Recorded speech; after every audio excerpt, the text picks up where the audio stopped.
ఆంధ్రప్రదేశ్లో కొత్త ప్రభుత్వం ఏర్పాటు కాబోతోంది. కూటమి అధికారంలోకి రావడంతో తెలుగుదేశం పార్టీ అధినేత చంద్రబాబు నవ్యాంధ్ర ముఖ్యమంత్రిగా మరోసారి ప్రమాణ స్వీకారం చేయనున్నారు.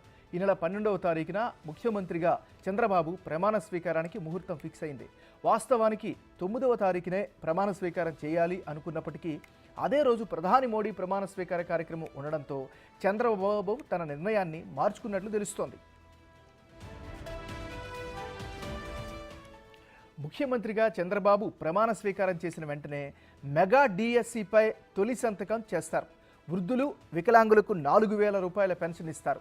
దాంతోపాటు ముందుగానే హామీ ఇచ్చినట్లుగా ఏప్రిల్, మే, జూన్ 3 నెలలు కలిపి జూలైలో 7,000 పెన్షన్ ఇస్తారు.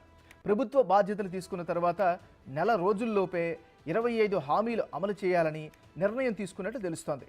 రాష్ట్ర ఆర్థిక పరిస్థితిపై మోడీ, అమిత్ షాకు నిన్న చంద్రబాబు వివరించినట్టు తెలుస్తోంది. దీనికి ఢిల్లీ పెద్దలు అండగా ఉంటామని భరోసా ఇచ్చారని సమాచారం. హామీల అమలే తొలి ప్రాధాన్యంగా తెలుగుదేశం పార్టీ పనిచేస్తుందని నేతలు తెలిపారు.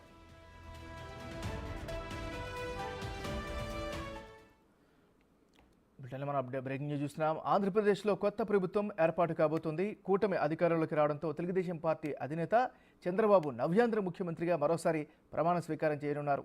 ఈ నెల 12న ముఖ్యమంత్రిగా చంద్రబాబు ప్రమాణ స్వీకారానికి మొత్తం ఫిక్స్ అయింది. ఇక పూర్తి స్థాయి సమాచారాన్ని విజయవాడ నుంచి మా రిపోర్టర్ మల్లికార్జున్ అందిస్తారు.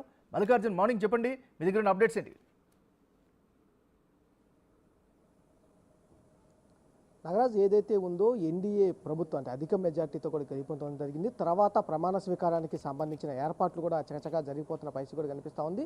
ఎన్డీఏ నేతలు ఏదైతే హామీ ఇచ్చారో, అమరావతినే రాజధానిగా కొనసాగిస్తారని హామీ ఇచ్చారో, దానిలో భాగంగానే అమరావతిలోనే ఏదైతే ప్రమాణ స్వీకారం చేయాలని కూడా భావిస్తూ ఉన్నారు. దానికి సంబంధించిన ఏదైతే సభ ఏర్పాటుకు సంబంధించిన సామాగ్రి అంతా కూడా ఇప్పటికే రాజధానిలోని రాయపూడి గ్రామంలో కూడా చేరుకోవడం జరిగింది. అక్కడ కూడా సభ ఏర్పాటు చేయాలని కూడా భావిస్తున్న పరిస్థితి. అమరావతి సర్కిల్లో దాదాపుగా 29 గ్రామాలు ఉన్నాయి. 29 గ్రామాల్లోనే ప్రధానంగా మేజర్గా ఉన్న గ్రామంలోనే ఈ సభ ఏర్పాటు చేయాలని కూడా భావిస్తూ ఉన్నారు. రాయపూడి గ్రామంలో అంటే ఏదైతే ఉందో శంకుస్థాపన జరిగిన ప్రాంతం నుంచి 5 కిలోమీటర్ల దూరంలో ఉన్న ఏదైతే ప్రాంతం ఉందో రాయపూడి ప్రాంతంలోనే ఇక్కడ ఏర్పాట్లు అనేది కొనసాగుతున్న పరిస్థితి కనిపించే అవకాశం ఉంది. అంతేకాకుండా 9వ తారీఖు మొదటగా 9వ తారీఖు అనేది ఇక్కడ శంకుస్థాపన సంబంధించి ప్రమాణ స్వీకారం చేయాలని భావిస్తూ ఉన్నారు. అయితే నిన్న ఎన్డీఏ సమావేశానికి ఎన్డీఏ నుంచి తరపు నుంచి ఏదైతే పార్టీలు ఇక్కడ ఏపీలో ఉన్నాయో ఆ పార్టీలు కూడా హాజరవడం జరిగింది. దాంట్లో ముఖ్యంగా చూసుకుంటే జనసేన అధ్యక్షుడు పవన్ కళ్యాణ్, అలాగే టీడీపీ అధ్యక్షుడు చంద్రబాబు ఇద్దరు కూడా సమావేశంలో పాల్గొనడం జరిగింది. మూడోసారి ఎన్డీఏ కేంద్రంలో అధికారంలోకి రాబోతున్న నేపథ్యంలో ప్రధానిగా నరేంద్ర మోడీ ప్రమాణ స్వీకారం చేయబోతున్నారు కాబట్టి ఆయన ప్రమాణ స్వీకారం చేసే డేట్ అనేది నిన్న కొంత ఫిక్స్ అయినట్టు కూడా తెలుస్తూ ఉంది. అది 9వ తారీఖు ఫిక్స్ అయినట్టు కూడా చెప్తా ఉన్న పరిస్థితి.